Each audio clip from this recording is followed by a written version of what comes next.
কাঁঠালের গোজ এটা আবার মানুষে খায় নাকি? এটা তো গরুর খাবার।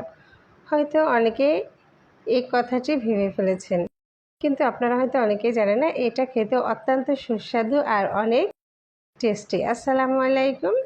আজ আমি আপনাদের কাঁঠালের গোজের খুবই মজার একটা রেসিপি শেয়ার করছি। আমরা সবসময় জানি যে এটা আসলে খাওয়া যায় না, এটা ফেলে দিতে হয়, এটা গরুর খাবার, কিন্তু এটা যে কতটা সুস্বাদু সেটা আপনারা আমার আজকের রেসিপি না দেখলে বুঝতেই পারবেন না।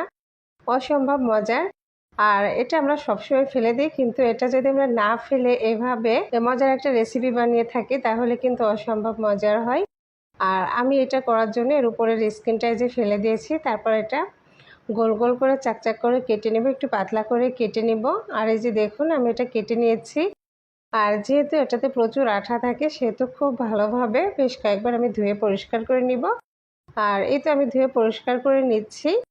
তারপর এগুলো আমি একদম পুরোপুরি সিদ্ধ করে নিয়েছি। আর এখন আমি এটা ব্লেন্ডারে ব্লেন্ড করে নিব। তবে এই যে দেখুন একদম নরম হয়ে গেছে। আপনি কিছুটা সময় ধরে লবণ হলুদ দিয়ে এভাবে সিদ্ধ করে নেবেন, তাহলে একদম পারফেক্ট হবে। তারপরে আমি একটা ব্লেন্ডার জার নিয়েছি, আর ব্লেন্ডার জারে আমি সিদ্ধ করা গোশটা নিয়ে ঠিক এভাবে ব্লেন্ড করে নিয়েছি। আপনি চাইলে এটা শিলপাটায় বেটে নিতে পারেন।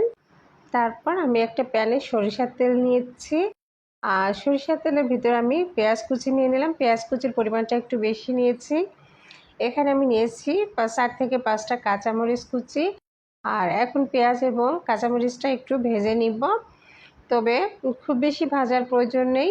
এই যে দেখুন একটু নরম হয়ে এসেছে, ঠিক এ পর্যায়ে আমি এর ভেতর দিয়ে দিচ্ছি রসুন বাটা, আদা বাটা আর জিরা বাটা। তবে এই রেসিপিতে কিন্তু জিরা বাটাটা একটু বেশি দিবেন, তাহলে ফ্লেভারটা অনেক সুন্দর আসবে আর খাইতেও বেশি মজার হবে। আর আমি মশলাগুলো একটু কষিয়ে নিব, তার জন্য আমি কিছুটা পানি নিয়ে নিচ্ছি, আর এই পানি দিয়ে মশলাটা একটু কষিয়ে নিব। আর এই তো দেখুন প্রায় 2 থেকে 3 মিনিটের মতো আমি মশলাগুলো কষিয়ে নিয়েছি। তারপর আমি এর ভিতরে দিয়ে দিচ্ছি স্বাদ মতো লবণ এবং পরিমাণ মতো হলুদ। তো মশলার সাথে হলুদ লবণটা আমি বেশ কিছুক্ষণ এভাবে সুন্দরভাবে মিশিয়ে নিচ্ছি। আর তারপর আমি এর ভিতরে এখন অ্যাড করে দিচ্ছি এই যে ব্লেন্ড করা সেই কাঁঠালের গোজ। কাঁঠালের গোজের এই ভর্তা রেসিপিটা কিন্তু অসম্ভব মজার। আমার তো ভীষণ ভালো লাগে এটা খাইতে, খুবই মজার। আর আপনি যাকে বানিয়ে খাওয়াবেন তাকে যদি আপনি এটা না বলেন যে এটা কাঁঠালের গোজের ভর্তা, তাহলে সে কোনোদিনও বুঝতেই পারবে না যে আসলে এটা কিসের ভর্তা।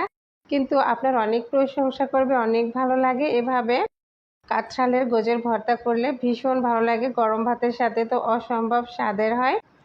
নিশ্চয়ই আজ থেকে কেউ আর কাঁঠালের গোজটা ফেলে দিবেন না, ঠিক এইভাবে একটা ভর্তা বানিয়ে খাবেন, অনেক বেশি ভালো লাগবে। আমার আজকের এই কাঁঠালের গোজের ভর্তা রেসিপিটা ভালো লাগলে আমার পেজটি ফলো দিয়ে লাইক কমেন্ট শেয়ার করবেন। সবাই ভালো থাকবেন, সুস্থ থাকবেন। নতুন নতুন রেসিপি পেতে অবশ্যই সাথেই থাকবেন। আজকের মতো এখানে বিদায় নিচ্ছি। আল্লাহ হাফিজ।